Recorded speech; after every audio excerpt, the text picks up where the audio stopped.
44 past the hour. Well, a few days ago, we had talked to Senator Mike Lee about this great charge he's leading on Capitol Hill to defund Obamacare. It's something that he called the last chance we have to stop this law before it fully goes into effect. And our friends at the Heritage Foundation have also done tremendous work on this issue, and they have shown us why we have to defund Obamacare and have explained why the American people really need to get behind this effort. In fact, my next guest is in Dallas today for a special Heritage Defund Obamacare town hall. We are just really delighted now to be joined by Senator Jim DeMint, president of the Heritage Foundation. And it's wonderful, Senator, to have you back. Thank you, Janet. It's great to be in Dallas, and we're really looking forward to talking to a couple of thousand people tonight who are interested in stopping this terrible law. Well, we are really glad that you are in town because there are a lot of Americans who are really upset about Obamacare. You know, recently we have seen the president really do some things that have been quite shocking as far as a lot of us are concerned, where he has delayed things about the law that have been mandates, the employer mandate for one. What do you make of the president's own view of this law? If he can't even get what he wanted to pass into effect, why should we get behind this, and why is defunding so important? Well, Janet, you asked just the right questions there, because the president says it's the law and he expects some people to follow it, but he's not following it. He's going around it. He's missed 50% of the deadlines that are required by law, and obviously giving Congress an exception and the federal employees an exception. It's just not fair. It's unworkable.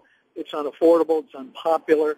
I mean, and Americans need to realize that this could be the last opportunity we have to stop this thing from becoming something like the British health system that is, well, if you know about that system, you know we don't want to go there. So we're traveling the country with Heritage Action.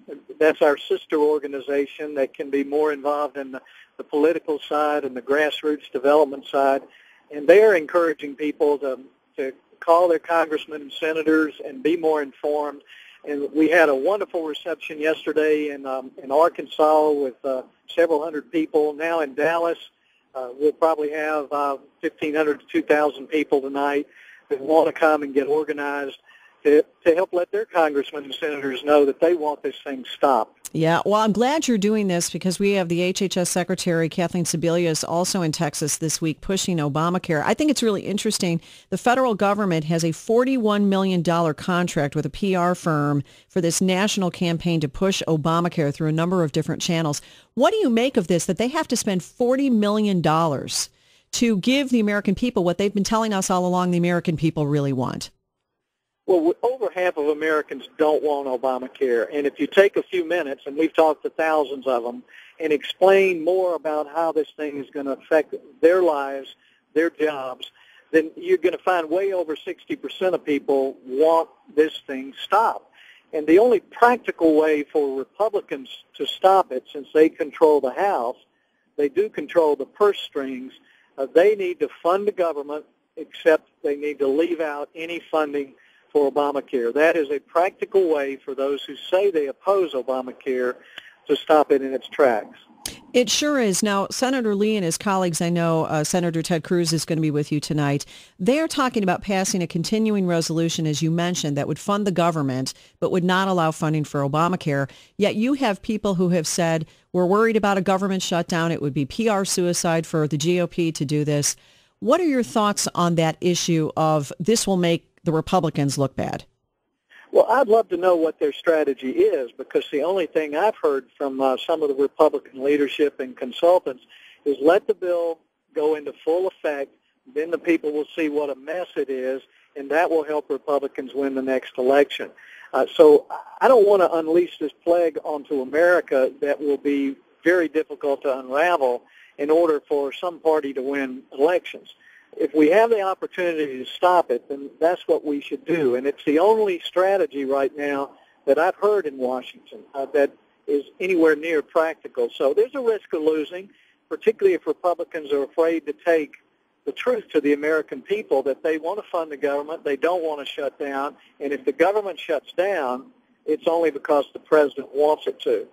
Right, and that's an important point, because by separating out funding the government from a separate piece of legislation that would, bar the funding that's going on, then it really would be in President Obama's court, would it not? He has the option of vetoing or not vetoing legislation that would defund Obamacare.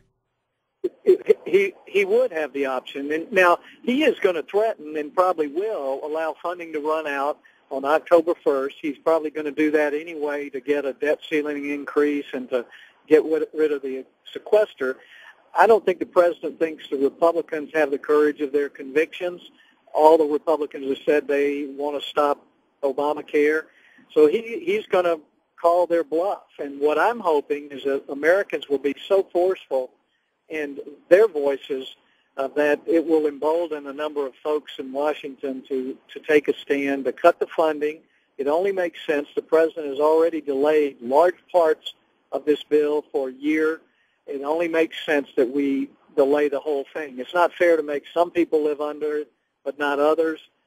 Let's do the fair thing and just stop the whole thing for the next year. Yeah, it's a great idea. Now, when you talk to people, as you're going to be doing at your town hall tonight and are doing in other areas of the country as well, what do you tell people who don't know much about Obamacare about how bad it is? What do you tend to emphasize to people about why Obamacare is so awful and as a plague, as you mentioned, that's a great word. Why do you tell people, what do you tell people about the plague of Obamacare, the worst aspects of this law? Well, the worst aspect is it's going to change our full-time culture of work in our country. So many employers are going to begin to contract out work rather than increase their employee count. A lot of them are going to move people to less than 30 hours a week. It's going to hurt people's take-home pay, and they're going to be paying more for health insurance when they can get it. And a lot of the plans that Obamacare will put people on are plans like Medicaid that don't pay doctors enough to see patients, so they close their practices to new Medicaid patients. So it's like having a bus ticket with no buses. I mean, you've got an insurance plan, but it's going to be harder and harder to find a doctor. So there's so many things that touch people personally with this bill. Unfortunately, they may not feel the pain themselves until the bill is fully implemented, and it may be too late after that to stop it. Well, that's the fear everybody has, and that's why it's so important to defund Obamacare. Senator Jim DeMint, president of the Heritage Foundation, with us. We're going to go to a quick break, and we'll be right back on the Janet Mefferd Show. Don't go away.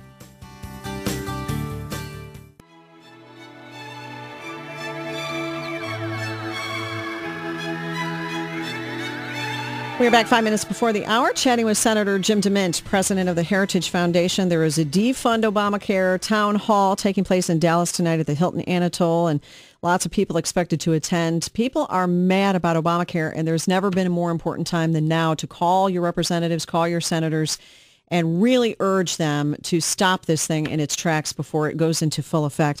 What kind of support would you say, Senator, there is right now for defunding? I know there have been some challenges along the way, but what can you tell us about the latest in Washington as far as supporting this effort to defund Obamacare? Well, we know, Janet, as far as Americans are concerned, well over half want Obamacare stopped. Probably somewhere around 75% want it stopped or changed significantly. And that sentiment is growing as people learn more about how it's going to affect their individual life. In Washington, there's been a caution, a lot of fear on having a showdown with the president. The president's going to force a showdown anyway. So what we're trying to do is just get Americans informed and engaged and encourage them to be active. And I think if they do that, the Congress is more likely to make the right decisions.